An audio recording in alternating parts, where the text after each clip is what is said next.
Lesson 104, slope fields. That's the gist of what it's all about. Officially, well, a slope field, yes, we are looking at graphs. Okay. We're looking at, when we talk about slope fields, and you'll kind of see as we go, but, you know, where the slope is at each point on a graph, okay? And the idea that, you know, when you have a plus c involved, that plus c takes that graph and moves it, right?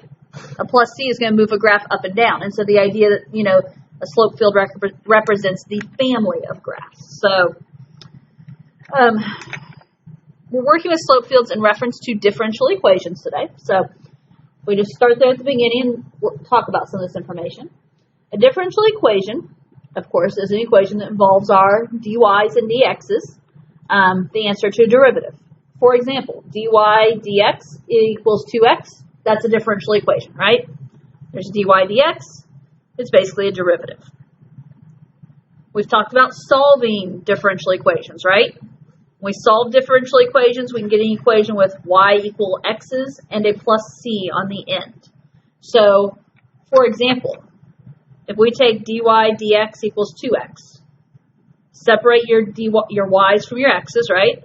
So if I leave the dy over here, and I multiply the dx over here, we have dy equals 2x dx. If we integrate that, it becomes, the integral of dy is y. The integral of 2x is going to be x squared, and of course, plus c. Okay, and we'll practice that here in a moment. But that's, you know, the idea of these differential equations. Now, when there's a plus c, it's called a general solution to the corresponding differential equation. Once we know c, it's a particular equation. But if we don't know what c is, it's just a general solution. And it could represent, you know, a lot of different things moved up or down. The equation y equals x squared plus c, it's actually an entire family of solutions. For example, what do we know about y equals x squared? Y equals x squared, parabola. What's that plus c do? Moves it up and down. And so over here off to the right, y equals x squared plus c, it could represent any of those, couldn't it? Okay, that c values translates the graph y equals x squared up and down on the axis. And so it's a family of graphs because any of those graphs could work unless we have a definite value of c. So let's look at example 104.1. It very much relates to what we just talked about here. Solve the differential equation dy dx equals negative 2x. We're going to write the general solution, and we're going to graph three possible solutions on a grid, including the one that specifically passes through 1, 1.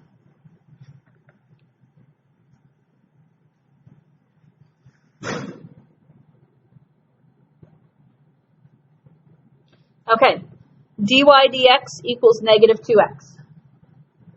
In order to solve this, we need to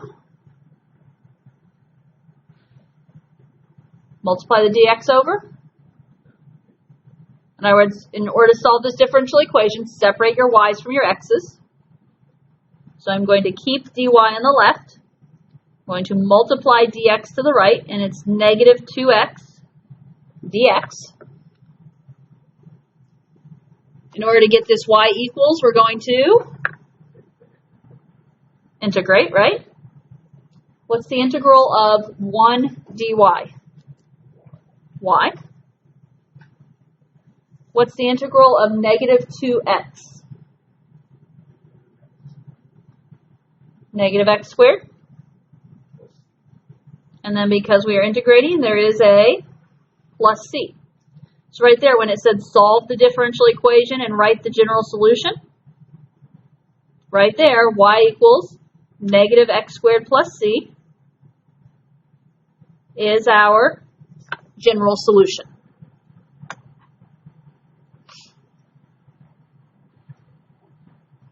What does y equals negative x squared plus c look like? Upside down parabola. So I'm going to just draw a basic graph off to the right. Because it says to graph 3 possible solutions on the grid, including the one passing through 1, 1.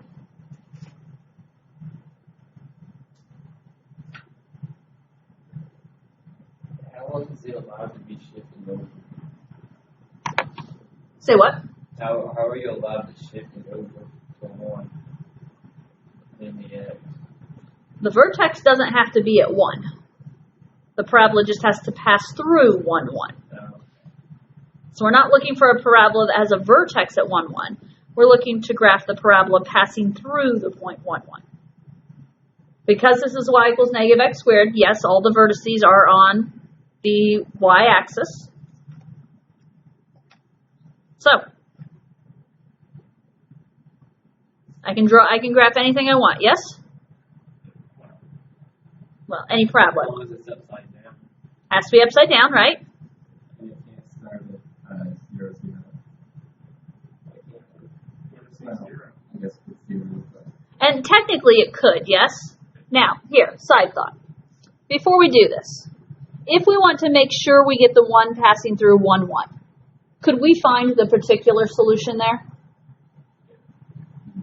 Because 1 and 1 are x and y, yes?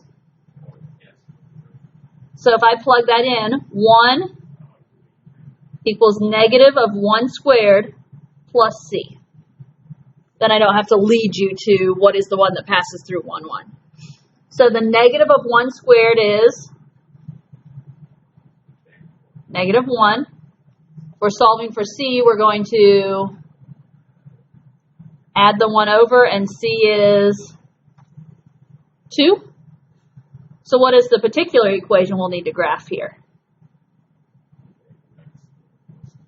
Yeah. And think about it. Y equals negative x squared plus 2. Does that make sense? Because if we have plus 2, there's my vertex. What happens with a parabola? From the vertex we go, normally we say over 1, up 1, and over 2, up 4. So in this case, since it's upside down, over 1, down 1 would put us going through what? 1, 1. Okay. I'm not going to get too fancy here.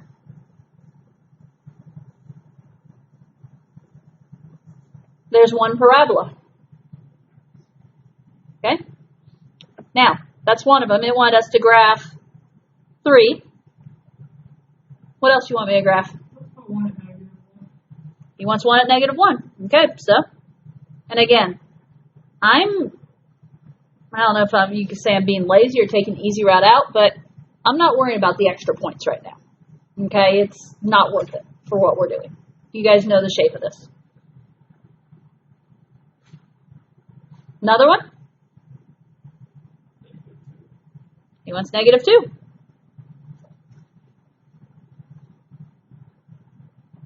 Okay. Did you say negative 7? Okay. However far you want to graph, right? Now, I've done my basic. Do I have 3 possible solutions on the grid? I've got 3 on here. Okay. Yeah. You guys do whichever ones you want. I'm going to quit here. I've got my 3, and I specifically have the one passing through 1, 1, right?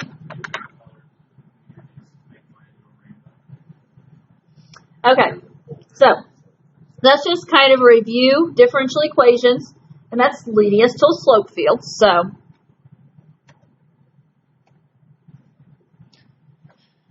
bottom of this, with some differential equations, it's more difficult and sometimes impossible to find the equation of the solutions. We've experienced this, right? It's not always easy to make it y equals. And if you do make it y equals, there's no guarantee you're going to know what that looks like. So we can draw slope fields to attain a visual sense of a differential equation without actually solving it. So, for example, this dy dx equals negative x over y. We're going to flip the page and we're going to practice drawing a slope field for it. Okay?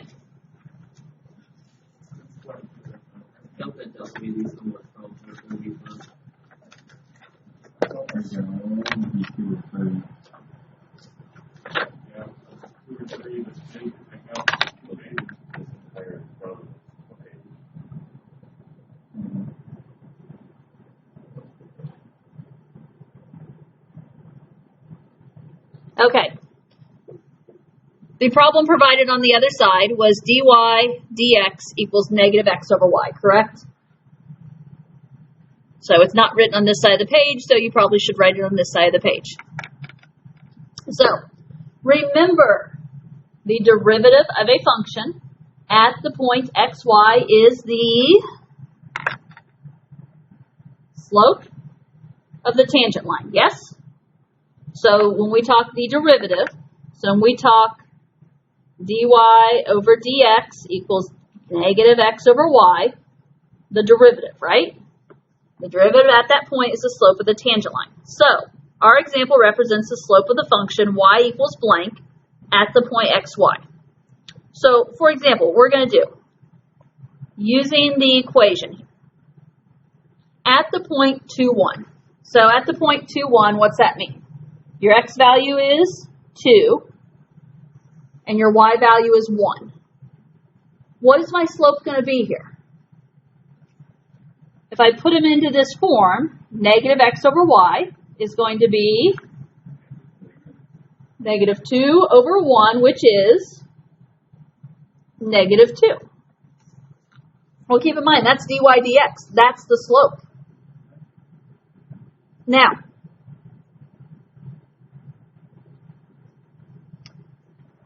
what that means, at the point 2, 1 over here, so where's 2, 1?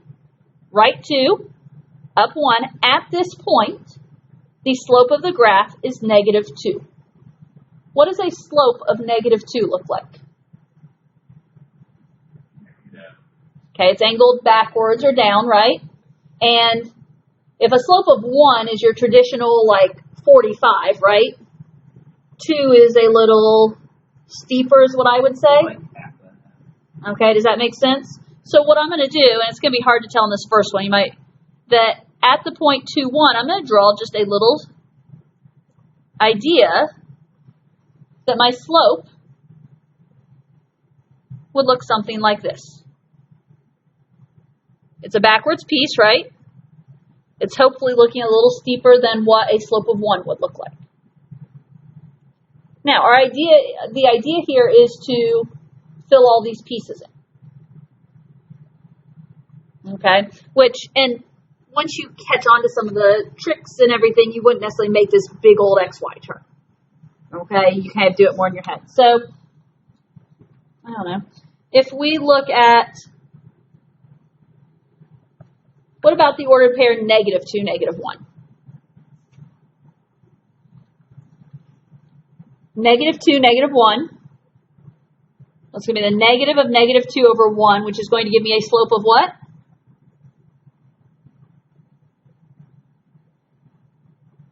Two.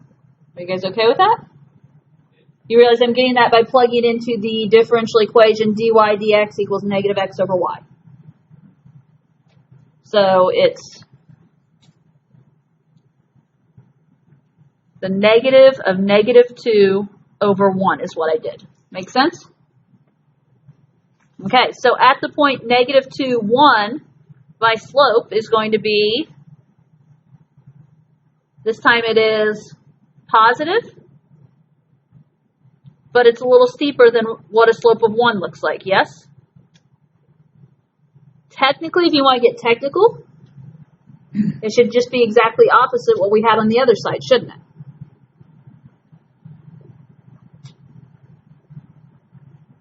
Okay.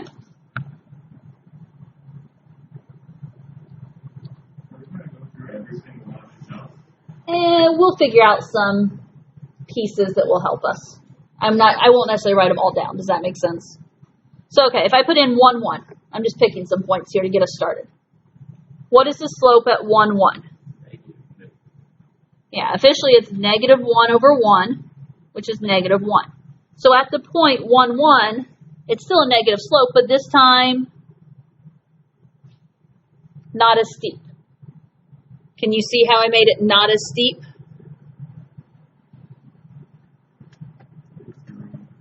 Okay. If I do negative 1, 1, can you already expect what to see here? It's going to be the negative of negative 1 over 1, which just gives me positive 1. So this is a positive slope, so angling up, again, not as steep, right? And I guess what I'm trying to do more than anything is I'm just trying to fill in the one row, like that horizontal row there, just to kind of get you guys an idea. So if we go over and fill in, can I do 3, 1? What's the slope going to be at 3, 1? Negative 3. It's a negative of negative 3, excuse me, it's just negative 3 over 1. And so what's a slope of negative 3? Backwards, but even steeper. I'm going to write down negative 3, 1, but do you know what it is? You're seeing the pattern, right? Because that would be the negative of negative 3 over 1. So positive 3, so it's a little steeper and has that positive direction. I heard Logan talk about earlier. Did he do it? The only one we haven't gotten on the one row. 0, 1. What is 0, 1? 0, right? Because it's 0 over 1. And 0 over 1 is 0. Now, what's a slope of 0 look like? Horizontal, yes? Now, what can you generalize and tell me when x is 0?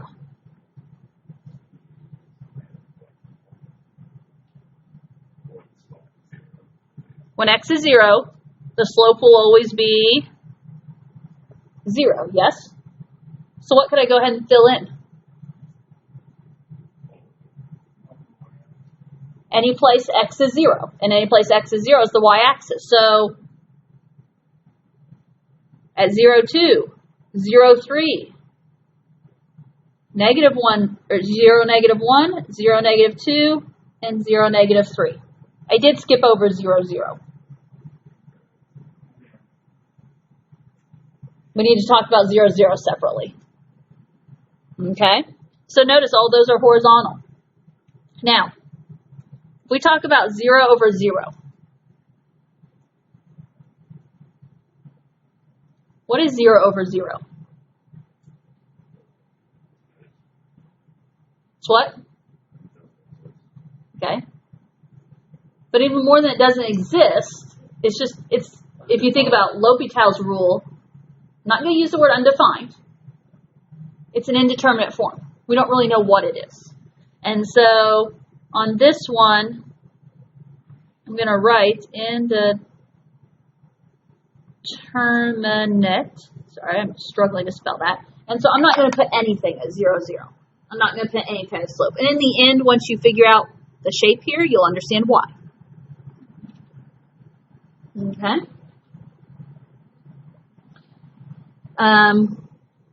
Shall we switch our 0? What if I have 1, 0? In other words, what I'm trying to get you guys to think of is what about when 0's in the y value?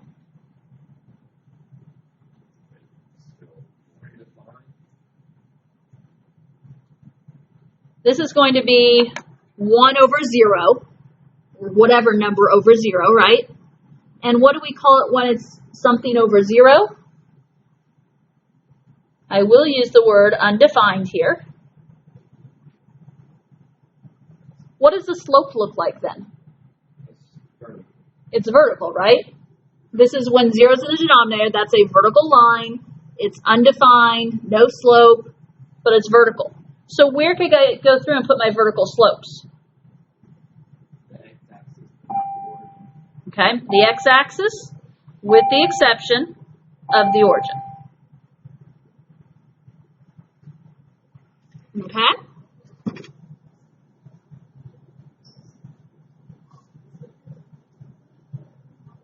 I feel like it's starting to look straightforward. And this is where you just keep going to figure out pieces. We just talked about when y was always positive 1. I don't know. Should we look down below the x-axis? You can do this in whatever you want. What if I say 1, negative 1?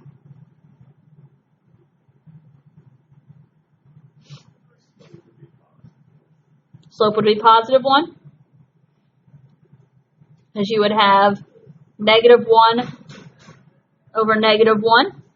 So at 1, negative 1, write 1 down 1, we have a slope of positive 1. Looks something like that. What about if I fill in that other corner? What about if I look at negative 1, negative 1? It's going to be a negative 1. So it's going to be the negative of negative 1 over negative 1. So negative 1 looks something like that. This problem right here with that negative in the numerator incorporates the opening slash thing into our lesson. Triple negative. About I see what you're talking. Yeah, totally not planned, but okay. what you were saying about the negative of the negative 1 over negative 1. That was like, hey, that's about like Lewis. No, that's a little too far. Okay. And I was like, hey, that relates. Okay. I have some other numbers filled in here on the paper, but you can kind of start doing this in your head. Yes. No. Well, then keep writing all of them out and just write them all out. Whatever. Where do you guys want to look next? I feel like all the vertical rows are going to be the same. I mean, you can kind of. You want us to look at 3, 3? Fine. 3, 3. It'll be a good one to look at, actually. I can make a connection here for you. So what do you know about 3, 3? Negative 1. Okay, so 3, 3 has a slope of negative 1. What else is going to have a slope of negative 1 then? 2, 2.